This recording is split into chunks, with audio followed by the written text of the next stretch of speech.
దీపస్తంభ యొక్క విశిష్టత గురించి వశిష్ఠుడు జనక మహారాజుకి ఇలా వివరిస్తున్నారు. జనక మహారాజా, ఈ కార్తీక మాసంలో చేసే ఏ చిన్న పుణ్య కార్యమైనా అనంతమైన ఫలితాన్ని ఇస్తుంది. ఈ కార్తీక మాసంలో ఏ విధమైన వ్రతాలు ఆరాధనలు చేయని వారు ఘోరమైన నరక బాధలను అనుభవిస్తారు. కార్తీక శుక్ల పాడ్యమి నుండి కార్తీక బహుళ అమావాస్య వరకు 30 రోజులు రోజుకు ఒక దీపాన్ని ఆలయం ద్వార దగ్గర కానీ దేవుని సమీపంలో కానీ పెట్టిన వారు దైవ సాన్నిధ్యాన్ని పొందుతారు. ఆదివారం నాడు సూర్యుని ఆరాధించిన వారు సంతానమును పొందుతారు. దక్షిణ తాంబూలాలలో కొబ్బరికాయలను దానం చేస్తే మంచి బుద్ధిమంతులై జ్ఞానవంతులై వృద్ధిలోకి పొందుతారు. దీపస్తంభాన్ని చూసిన వారి పాపాలన్నీ సూర్యుని వలన చీకట్లు తొలగిపోయినట్లుగా తొలగిపోతాయి. కార్తీక మాసంలో ఆలయానికి ఎదురుగా రాతితో గాని చెక్కతో గాని స్తంభాన్ని పాతి దాని మీద ధాన్యం నువ్వులు గల ప్రమిదల్లో నేతిని పోసి దీపమును పెట్టడమే దీపస్తంభ ప్రతిష్ట. దీనివలన దీపస్తంభంగా ఉన్న మానవునిగా పునర్జన్మ లభించిన కథ ఒకటి చెబుతా విను అని వశిష్ఠుడు జనక మహారాజుతో అన్నారు. మాతంగ మహర్షి ఆశ్రమంలో ఒక విష్ణాలయం ఉంది. ఆ ఆలయానికి ఒక కార్తీక మాసంలో మునులందరూ వచ్చి షోడోపచారములతో స్వామిని సేవిస్తూ కార్తీక మాస వ్రతాన్ని ఆచరిస్తుంటారు. వారిలో ఒక వృద్ధుడైన మునీంద్రుడు మిగిలిన వారితో, మునులారా, వచ్చే కార్తీక పూర్ణిమ నాడు ఆలయంలో దీపస్తంభాన్ని పెడదాం. అలా పెట్టడం అత్యంత పుణ్యప్రదమైన పని కదా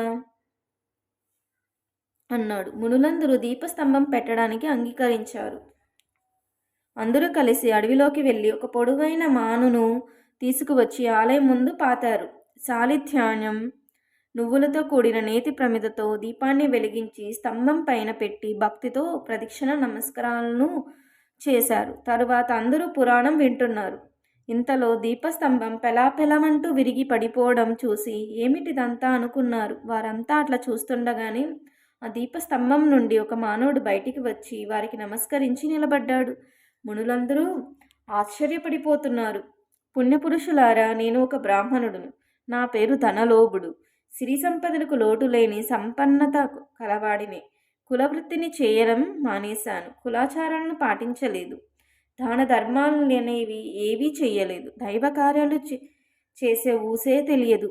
చాలా నిరంశుకంగా బ్రతుకుతుండేవాడిని. ఎవరైనా నన్ను ఆశ్రయించాలని నా దగ్గరకు వస్తే వాళ్ళని నిష్ఠూరంగా మాట్లాడుతూ అవమానపరిచేవాడిని. అంతేకాక హేళన చేస్తూ ఒట్టి చేతులతో తిప్పి పంపేవాడిని. పిల్లలు, స్త్రీలు, ముసలివారు అనే భేదాన్ని కూడా పాటించేవాడిని కాదు. అందరినీ హీనంగా నిర్దయగా చూసేవాడిని. అందుకనే నేను అనేక జన్మలు ఎత్తి నానా నరకయాతలను అనుభవించి చివరకు అడవిలో చెట్టునై పుట్టాను. ఎండుకు ఎండుతూ వానకి తడుస్తూ గాలికి ఊగుతూ బ్రతుకుతున్నాను. మీరంతా అడవికి వచ్చి నన్ను నరికి తీసుకువచ్చి పొడవైన మ్రానుగా చెక్కి ఆలయం ముందు నిలబెట్టారు. నా మీద నేతి దీపాన్ని కూడా వెలిగించి పెట్టారు. మీరు చేసిన ఈ పని వలన నాకు చెట్టు జన్మ తొలగిపోయింది. మానవ జన్మ లభించింది. గడిచిన జన్మల జ్ఞాపకాలు మొదలవుతున్నాయి. పుణ్యపురుషులారా, పరమ నికృష్టమైన బ్రతుకు గడిపిన నాకు ఈ మానవ జన్మ ఎందుకు లభించిందో, ఎలా లభించిందో వివరించమని వేడుకున్నారు. మునులు, ఓ ధనలోభి, ఇది పరమ పవిత్రమైన పుణ్యప్రదమైన కార్తీక మాసం. ఈ మాసంలో చేసిన ఏ చిన్న పుణ్యప్రదమైన పని అయినా అపారమైన ఫలితాన్ని కలిగిస్తుంది. సన్మార్గులకు, దేవతారాధన చేసే వాళ్లకు కలిగే పుణ్యం ఇంత అని చెప్పడానికి వీలు కానిది. అంతేకాదు, ఎంతటి పాపాత్ములైనా ఏ పుణ్యకార్యం చేసినా పునితులై తరించిపోతారు. పశుపక్షాదులకే కాదు, మ్రాణులకు, రాళ్లకు సైతం పుణ్యఫలం లభిస్తుందని చరిత్ర పరిశీలించి చూసి ఆలయంలో దీపాన్ని మోసిన కారణంగా అంతకుముందు నువ్వు చేసిన పాపాలన్నీ పటాపంచలైపోవడం వల్లనే నీకు మరల మానవ జన్మ లభించింది అని చెప్పాడు.